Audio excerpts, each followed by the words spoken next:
Yo, YouTube, what's going on? AJ here, back at it again with another video. And in today's video, it's finally time for us to go over the 2.0 pros and cons for the upcoming characters that Kuro Games has drip marketed for Rasia for their upcoming big patch for Wuthering Waves 2.0. We're gonna go over the pros and cons. We have it in bullet point form details like this, right, where you guys see it in the bullet points like this, and I'm gonna explain it more in depth, more details, my honest thoughts, and tell you guys what are the pros, what are the cons. We're obviously going to be doing it for Carlotta and the ghost type Pokemon girl, the second one, the one that starts with an R. I just can't remember her name right on top of my head. But first and foremost, guys, hopefully you all had a great Thanksgiving. Hopefully you spent time with your family or friends or just people you care about. And even if you didn't, guys, then hopefully you had a good day at least. Now let's get into our normal intro. We want to be one of the top Wuthering Waves creators in space. Thank you guys so much for the support. Thank you guys for keeping the lights on the channel. Without further ado, let's get into the video. So starting off, the first character that we're going to talk about is Carlotta, and it's an exciting time to be a Kuro Games / Wuthering Waves fan because this is a peak character design in my opinion. I really like how Carlotta looks. I really liked how they showed her off in Rasia in the trailer, and now they've already confirmed what weapon we'll be using, and that's the first pro I want to lead into. Is Carlotta is the first limited gun user, and currently right now in Wuthering Waves we've had all types of archetypes of characters come into the game, right, where we've had our broad blades, we've had the regular swords, we've had the rectifiers, we've had gauntlet user now with Camellya, even though he was given for free. So this is the first time we're getting a limited gun user, and what's interesting about this is the timing of when we're getting this first limited gun user. So we never had a character of that limited caliber, or at least that limited archetype, come into the game. And now that we're expecting it to be in 2.0, you know what I mean, each character being better than the next, it's definitely an exciting time because we finally get that archetype of character to play with. And this leads into bullet point number 2, new playstyle. Now, every time in Wuthering Waves, when we play the game and you play with different DPS, different supports and stuff like that, other than the sub DPS, even though they have a little bit different animations, they still have a little slight changes, right? But DPS in this game mainly feel different from one another. You have someone as simple as Gian, where you go 100 miles per hour, or you have the harder version Calcharo, where you're trying to do all these cancels, you know what I mean? Then you have Camellya, who's kind of got like a little bit of a Jin C nuke plus simplified, or you have Jin C, who's very floaty, flyy, Changly, etc. You guys know the list goes on, and Camellya, the Camellya's being the recent one.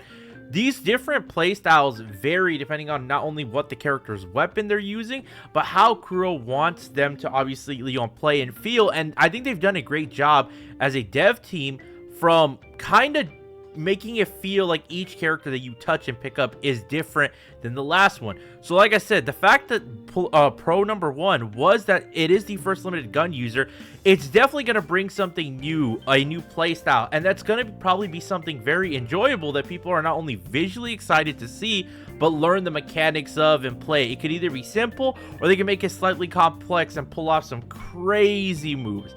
Number 3 is the amazing damage potential, and that's one thing I want to talk about, guys, and hit the nail sort of on, right? With Carlotta, one thing to look out for is this is a second generation character now, technically speaking. It is 2.0. One thing about Wuthering Waves and Kuro Games, right, how we talked about each character that's come out next after the next after the next has been amazing. And for a while, Jin C still has the complete team right now. She still is the cream of the crop, top DPS. However, it's interesting to say that if maybe Camellya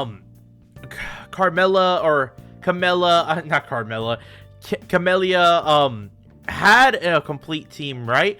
Like, you want to talk about maybe had premium units to support her playstyle, like maybe then that power shift is a little bit different, depending on who you ask. You know, I mean, everybody has their favorite character. I think they're both on the same tier, but definitely with Carlotta, her being a 2.0 character and Kuro making each one better than the next, and even the first 2 points included, they're probably going to make this character really, really crazy, and it's going to have amazing damage potential. So if you're wondering, if I put my astrites into this character, will I get a return on investment? I 100% believe so, tenfold. But that's just my honest opinion. Let's go on to the cons. Now, the cons, the first con I want to talk about is you have too many DPS. Currently, right now in the game, you have your 3 teams. You have too many DPSs. You have elements covered. Maybe you don't really like Lin Yang, but you built Lin Yang because you had the ice DPS there too, and you're not looking for another DPS at the current moment. If you feel like you're comfortable with your account and Carlotta really doesn't interest you, and you don't feel obligated or maybe intrigued, I don't even think obligated is the right word, but more so intrigued, guys, to pull for another DPS, and you want to save to pull on supports or sub DPSs and stuff like that because you're free to play or light spender, then that would be one of the cons for you with Carlotta. The other thing is banner placement, and the reason why I say banner placement is Carlotta was the first shown drip market character out of the 2 characters between her and the next girl we're going to talk about.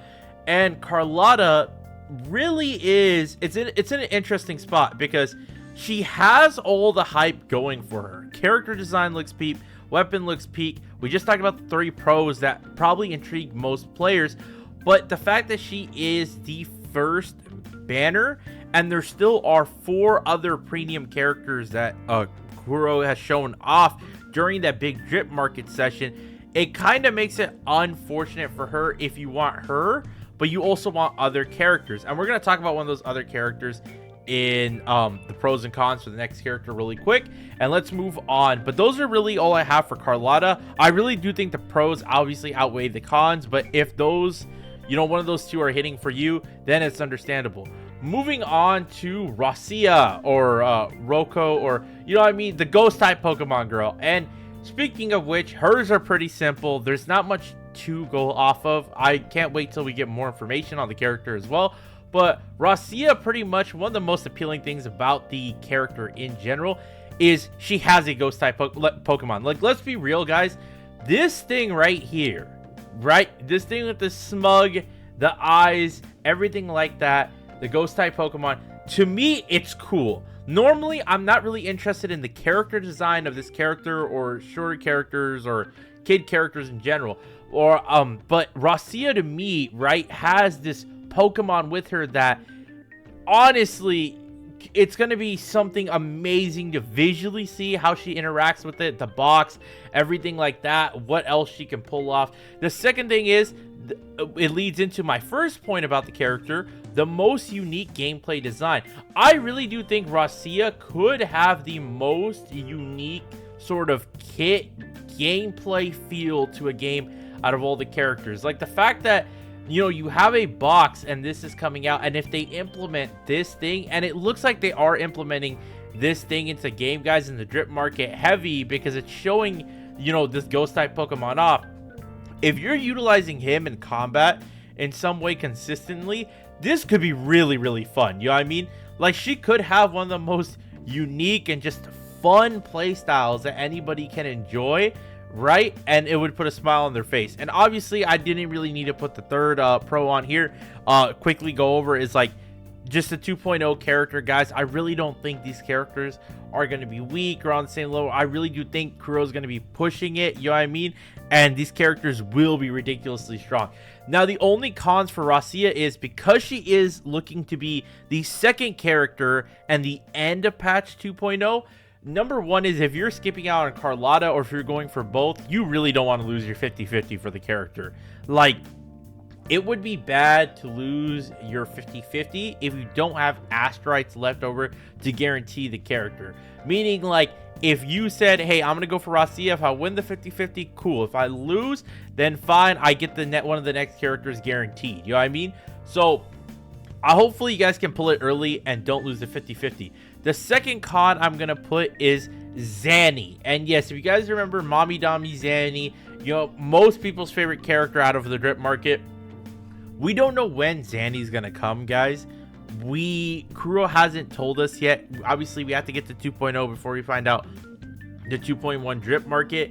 but Zanny may be in patch 2.1, and I know how popular and anticipated of a character that may be. And the reason why this is a con right now for Rasia is that Rasia could be a character that when we get all the official little details, the trailers and everything like that, we don't like know, you know what I mean? Like, this could be a character that you like and enjoy that could be meta, you know what I mean? But she could also suffer from the Jaja, the Jeji, or I like to call her Jay-Z effect, where cute design, strong character, very meta character, but you heard Zanny's coming in 2.1, so you're like insta skip, you know what I mean? She could suffer from that if Zanny is announced 2.1. Like I said, we don't know. She could not even come in 2.1. But overall, these are my pros and cons for 2.0, guys. I really do think these characters are going to be meta. I think they're going to be fun. They have great character designs by them. Kuro's done a great job developing the characters. So if you're interested in any of the two, obviously I think the pros outweigh the cons. But obviously with the cons, you know what I mean, the main ones are like Zanny maybe in 2.1, in my honest opinion. And for Carlotta, just the too many DPSs in general could be a hindrance. That's it for this video. Please leave a like, comment, and subscribe. Thank you guys so much for the support. We're trying to be one of the top Wuthering Waves creators in space. It's been your boy AJ. I'm out. Peace.